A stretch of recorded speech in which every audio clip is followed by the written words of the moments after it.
Officially, the Hellenic Republic is a country located in southeastern Europe. Its population is approximately 10.7 million as of 2018. Athens is its largest and capital city.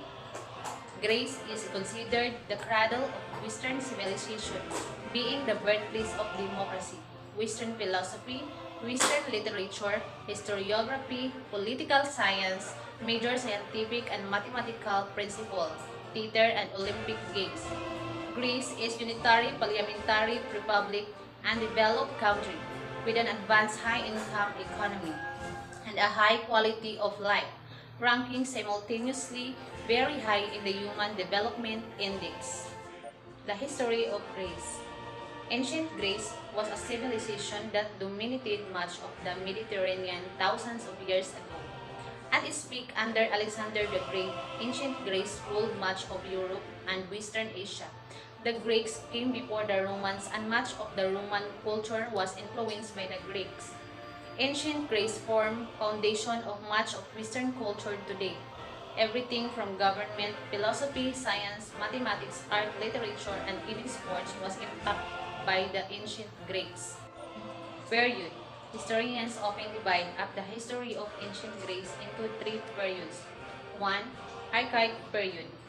This period ran from the start of Greek civilization in 800 BC to the introduction of democracy in 508 BC. This period included the start of Olympic Games and Homer's writing of the Odyssey and the Iliad. 2. Classical period. This is the time that many of us think of when we think of ancient Greece. Athens was governed by the democracy and great philosophers like Socrates and Plato arose. Also, wars between Sparta and Athens were during this time. This period ended with the rise and then the death of Alexander the Great in 323 BC. And the last one, Hellenistic period. The Hellenistic period lasted from the date of Alexander the Great until 31 BC, when Rome defeated Egypt at the Battle of Actium. The name Hellenistic comes from the Greek word Hellas, which is the original word of Greece. Athens and Sparta. Athens and Sparta were the two main states that ruled much in ancient Greece. They were often rivals and fought each other in the Peloponnesian Wars. At other times, they united together in order to protect the Greek lands from invaders. The cultures of the two cities were very different. Sparta was almost entirely focused on war and how to fight, while Athens focused on arts and learning. Fun facts about ancient Greece. 1. The Greeks often ate dinner while lying on their sides. 2. They invented the yo-yo, which is considered the second oldest toy in the world after the doll. 3. About one-third of the population of some city-states was slaves. 4. There were more city-states than just Sparta and Athens. Ancient Greece had around 100 city-states. 5.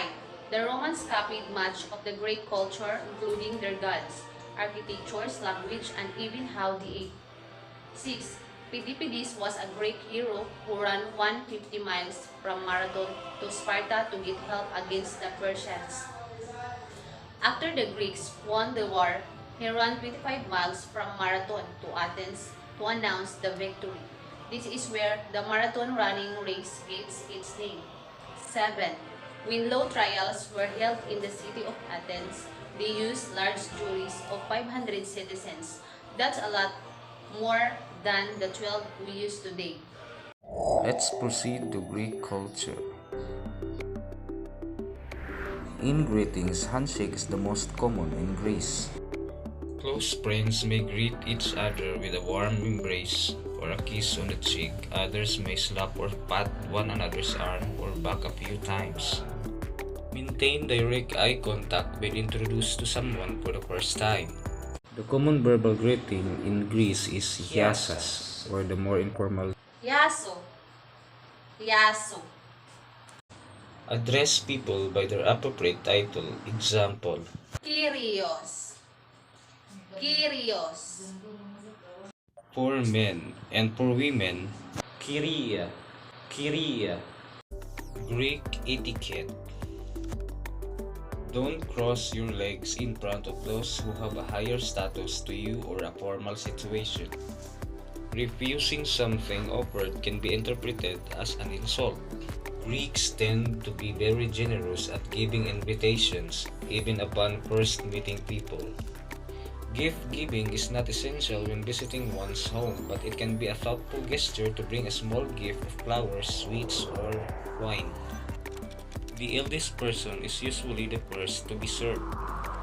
Do not leave the table until everyone has finished eating. Gifts are usually exchanged on birthday, holidays, and name days. Avoid giving knives or scissors as gifts. These are considered bad luck. Communication. Verbal. Indirect communication. Greeks can be quite indirect communicators. To avoid conflict or confrontation, they often take a long-winded, roundabout approach to conveying their messages sensitively and tactfully. Communication style. Greeks tend to use quite verbose, theatrical, and intense language. This communication style can seem exaggerated as they commonly show their emotion in their speech. Raised voices. Greek men may speak with impassioned, loud voices when talking to each other. This can be an expression of excitement or conviction rather than a sign of anger at their conversation partner. Alternatively, a Greek becoming more nonverbal and reclusive would be a stronger indication that they are seriously upset. Personal space. Greeks do not require a lot of personal space between one another. Therefore, they may sit or stand at slightly closer proximities than what you are used to. Physical contact. Greeks are generally very tactile people. Comfortable with an open affection, hugging and kissing is common in public spaces. People often touch one another on the back, arm or leg to emphasize their point as they talk. Body language. Expect many hand gestures to be used during communication. Greeks tend to be very expressive in their body language. Consider that newly migrated Greeks may interpret Australian body language as being stiff and reserved. Pointing. It is impolite to point at someone with the index finger. Expression.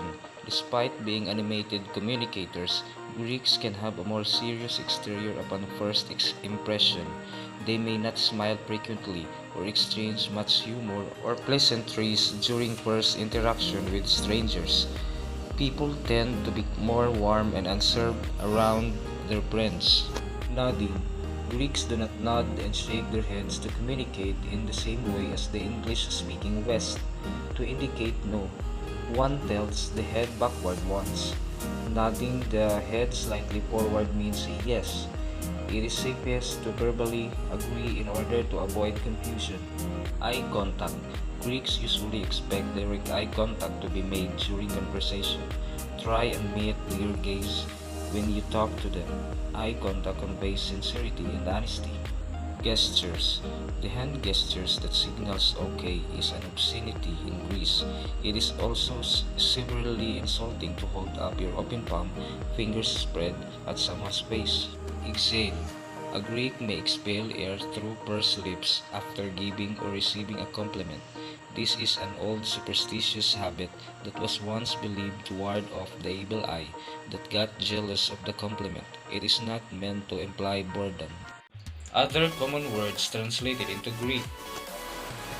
Kalimera. Kalimera. Kalispera. Kalispera. Sas Evharisto. Sas Evharisto.